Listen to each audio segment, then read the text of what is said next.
Good morning students. प्रायोगिक भूगोल में हम आगे बढ़ते हुए आज बात करेंगे अक्षांश और देशांतरों की। पिछली कक्षा में हमने बात की थी मानचित्र के महत्वपूर्ण तत्वों की, मानचित्र और ग्लोब में अंतर की। आज हम समझेंगे अक्षांश और देशांतर क्या है। देखिए, किसी भी स्थान का जो परिचय होता है, जैसे हमारा परिचय हमारा नाम, हमारे माता पिता का नाम होता है, वैसे ही किसी भी स्थान का भौगोलिक परिचय उसकी निरपेक्ष और उसकी सापेक्ष अवस्थिति होती है। निरपेक्ष अवस्थिति का तात्पर्य उसकी अक्षांशीय और देशांतरीय अवस्थिति से है, तथा सापेक्ष अवस्थिति का तात्पर्य उस स्थान के आसपास स्थित स्थानों के संदर्भ में उसकी अवस्थिति है। अर्थात किसी स्थान के उत्तर, उसके पूर्व, उसके पश्चिम और उसके दक्षिण में कौन कौन से स्थान अवस्थित हैं, उसे उस स्थान की सापेक्ष स्थिति कहा जाता है। अब जब हम बात करते हैं अक्षांश और देशांतर की, तो पहले चर्चा हम करेंगे अक्षांश की। अक्षांश को समझने से पहले हम ये जानें कि पृथ्वी के मध्य में से, ग्लोब पर से जो मध्य में रेखा जा रही है, जिसे हम 0 डिग्री कहते हैं, ये पृथ्वी को उत्तरी गोलार्ध और दक्षिणी गोलार्ध, यानी जैसे गोले का आधा भाग अर्धगोला यानी गोलार्ध कहलाता है, तो उसके उत्तर में अवस्थित होने के कारण उसे उत्तरी गोलार्ध कहा जाएगा, और उसके दक्षिण में अवस्थित होने के कारण उसे दक्षिणी गोलार्ध कहा जाएगा।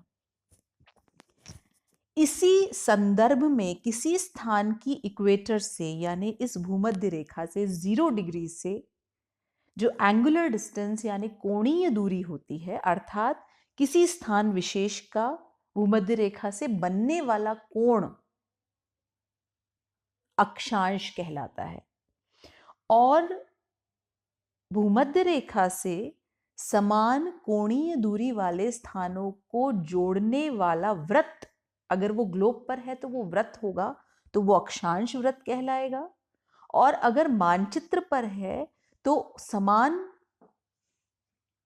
कोण बनाने वाले स्थानों को जोड़ने वाली रेखा को, क्योंकि मानचित्र में एक प्रारंभिक बिंदु होगा और अंतिम बिंदु होगा, क्योंकि वो एक फ्लैट सरफेस है, समतल सतह है, जबकि ग्लोब पर उसका कोई अंत नहीं होगा, वो पूरी तरह से एक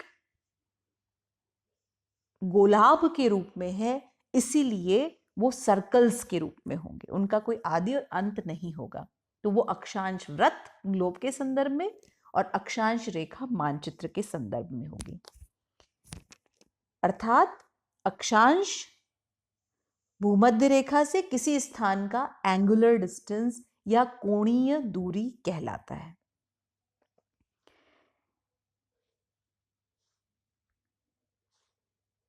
इसी संदर्भ में हम बात करते हैं कि इक्वेटर के जितने भी, भूमध्य रेखा के जितने भी अक्षांश हैं, उन्हें पैरेलल्स भी कहा जाता है। समानांतर होने के कारण उन्हें पैरेलल्स भी कहा जाता है। इन्हें डिग्री में नापा जाता है, और जितने भी लैटिट्यूड्स हैं वो नॉर्थ और साउथ लैटिट्यूड्स में माने जाते हैं। इक्वेटर के नॉर्थ में, जैसा कि हमने कहा, उत्तरी गोलार्ध में नॉर्थ लैटिट्यूड्स माने जाएंगे। आपने देखा होगा कि जब अक्षांशीय विस्तार प्रदर्शित किया जाता है तो लिखा जाता है जैसे 8 डिग्री 4 मिनट उत्तर, तो ये इसका तात्पर्य है कि वो भूमध्य रेखा से उत्तर में अवस्थित है। और विशेष बात यह है कि अक्षांश और देशांतर दोनों ही डिग्री में प्रदर्शित किए जाते हैं। 1 डिग्री में 60 मिनट होते हैं और 1 मिनट में 60 सेकंड होते हैं। तो इनका निरूपण डिग्री, मिनट और सेकंड्स में किया जाता है।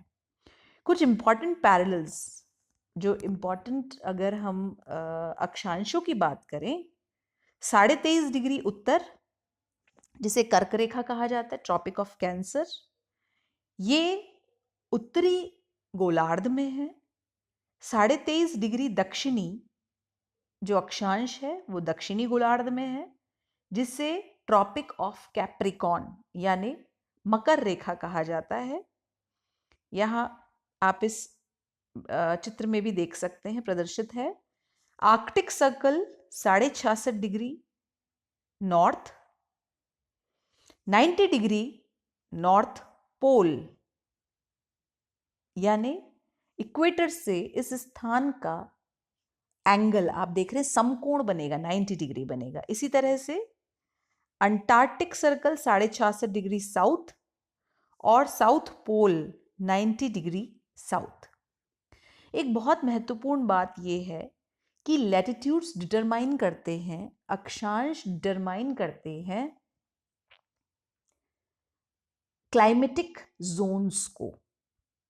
जैसे आपको ध्यान होगा, उष्णकटिबंधीय, उपोष्ण कटिबंधीय, शीतोष्ण कटिबंध, शीत कटिबंध। तो अगर इन जोन्स को डिवाइड किया गया, क्योंकि पृथ्वी सीधी नहीं है अपितु अपने अक्ष पर 23.5 डिग्री झुकी हुई है, तो सूर्य की किरणें बिल्कुल सीधी ना पड़ के झुकाव के कारण असमान होती हैं। कभी उत्तरायण यानी जब सूर्य की किरणें कर्क रेखा पर सीधी होती हैं, तब उत्तरी गोलार्ध में ग्रीष्म ऋतु, और इसी प्रकार से जब दक्षिणायन की स्थिति में मकर रेखा पर सीधी पड़ती हैं, तो दक्षिणी गोलार्ध में ग्रीष्म ऋतु और उत्तरी गोलार्ध में तिरछी सूर्य की किरणें पड़ने के कारण शीत ऋतु होती है। तो ये क्लाइमेटिक जोन्स इन्हीं अक्षांशों के आधार पर डिटरमाइन होते हैं। कुछ अक्षांशों के विषय में हम अगर फैक्ट्स जानने की कोशिश करें तो इन्हें हमने बात की कि इन्हें पैरेलल्स कहा जाता है। देखिए यहाँ पर सारे अक्षांश दिखाए गए हैं। ये ईस्ट टू वेस्ट डायरेक्शन में इनका एक कल्पना की गई है और इक्वेटर से इनका डिस्टेंस मेजर किया जाता है। ये कभी भी पैरेलल हैं, ये यानी समानांतर चलते हैं, दे नेवर मीट, आपस में मिलते नहीं हैं। ये प्राइम मेरिडियन को राइट एंगल पर, यानी कि जो देशांतर है उसकी बात हम करेंगे, उसको 90 डिग्री के अंश पर काटते हैं, और जो प्लेन पार्ट है अर्थ की एक्सिस का, उसे भी राइट एंगल पर ये स्थित है। और इक्वेटर, सबसे बड़ा जो सर्कल है, जो सबसे बड़ा वृत्त है, वो इक्वेटर का है। और जो पोल्स हैं, धीरे धीरे पोल्स में इनका जो अर्धव्यास है वो कम होता जाता है। इसी तरह से लॉन्गिट्यूड के बारे में अगर बात करें, अभी लॉन्गिट्यूड के बारे में यानी कि देशांतर के बारे में बात करने से पहले यहाँ देशांतर को भी हम देख लें। जिस तरह अक्षांश का तात्पर्य या अक्षांश का संदर्भ इक्वेटर से है, वैसे ही देशांतर का संदर्भ प्राइम मेरिडियन, यानी कि ये एक 0 डिग्री की रेखा जो हम देख रहे हैं यहाँ पर, इस 0 डिग्री जिसे कि प्राइम मेरिडियन यानी प्रधान मध्याह्न रेखा कहा जाता है, इस रेखा से किसी स्थान के एंगुलर डिस्टेंस को, कोणीय दूरी को देशांतर कहा जाता है। और प्राइम मेरिडियन से ही समान कोणीय दूरी वाले स्थानों को मिलाने वाले रेखा को देशांतर रेखा कहा जाता है। यहां देशांतर वृत्त नहीं होगा, क्योंकि जैसे ही वो सर्कल ग्लोब की दूसरी तरफ आएगा उसकी दिशा बदल जाएगी, इसीलिए देशांतरी रेखा माना जाएगा इसे। अब हम वापस उसके फैक्ट्स पर चलते हैं। ये मेरिडियन भी कहे जाते हैं, नॉर्थ टू साउथ डायरेक्शन है, और इनका डिस्टेंस प्राइम मेरिडियन से ईस्ट और वेस्ट में, देखिए जिस तरह से हमने बात की थी, ये जैसे इक्वेटर इसे बांटता है उत्तरी और दक्षिण गोलार्ध में, वैसे ही जो प्राइम मेरिडियन है वो इसके पूर्व की ओर पूर्वी गोलार्ध और पश्चिम की ओर पश्चिमी गोलार्ध में विभाजित करता है। प्राइम मेरिडियन जो कि इक्वेटर को राइट एंगल पर काटता है और लेंथ में, लंबाई में इक्वल होते हैं, और इस सर्कल का हाफ, जैसा कि आपको बताया गया कि ये दूसरी तरफ जाकर के दूसरा मेरिडियन हो जाएगा, दूसरा देशांतर हो जाएगा, इसीलिए हाफ, ग्रेट सर्कल का हाफ पार्ट होते हैं, आधा हिस्सा होते हैं। प्राइम मेरिडियन अर्थ को यहां पर हम देख रहे हैं 2 भाग में डिवाइड कर रहे हैं, 0 डिग्री है, और ये ग्रीनविच इंग्लैंड में स्थान है जहां से ये पास होता है, इसलिए इसे ग्रीनविच रेखा भी कहा जाता है। और मैं आपको बता दूं कि यहाँ पर एक वेधशाला रही है, यानी कि ऑब्जर्वेटरी रही है, किसी समय यहाँ से सारे के सारे ऑब्जर्वेशन, एस्ट्रोनॉमिकल ऑब्जर्वेशंस किए जाते थे, इसीलिए ये विश्व विख्यात रहा और इसीलिए इस स्थान को महत्व दिया गया, और इस स्थान के नाम पर ही इस रेखा का नाम भी ग्रीनविच रेखा रखा गया। इस रेखा के जस्ट ऑपोजिट जो रेखा है वो 180 डिग्री की है, जो कि ऑपोजिट साइड है, और इसको इंटरनेशनल डेट लाइन यानी अंतर्राष्ट्रीय तिथि रेखा की संज्ञा दी जाती है। एक बात और बता देती हूं आपको, जब अक्षांश क्लाइमेटिक जोन्स को डिटरमाइन करते हैं, वहीं देशांतर टाइम जोन को डिटरमाइन करते हैं। जैसे जैसे आप ईस्ट से वेस्ट की ओर जाएंगे, टाइम चेंजेस होते चले जाएंगे, और डेट लाइन के सहारे डेट चेंज हो जाती है। This is the time and longitude. Solar day यानी सौर दिवस, जो इंटरवल है 2 सक्सेसिव ट्रांजिट्स के, मतलब सन के, जो सूर्य के जो 2 सेम उनका टाइम है, उसके बीच जो इंटरवल है उसे सौर दिवस कहा जाता है। ये 24 घंटों में विभाजित है। हम जानते हैं कि ये 360 डिग्री के जो टोटल लॉन्गिट्यूड्स हैं, इन्हें एक दिन में कवर करता है, और इसीलिए टाइम को जब 24 घंटे में 360 डिग्री कवर करता है, तो 1 घंटे में 15 डिग्री, 1 मिनट में 15 मिनट, और 1 सेकंड में 15 सेकंड लॉन्गिट्यूड कवर होते हैं।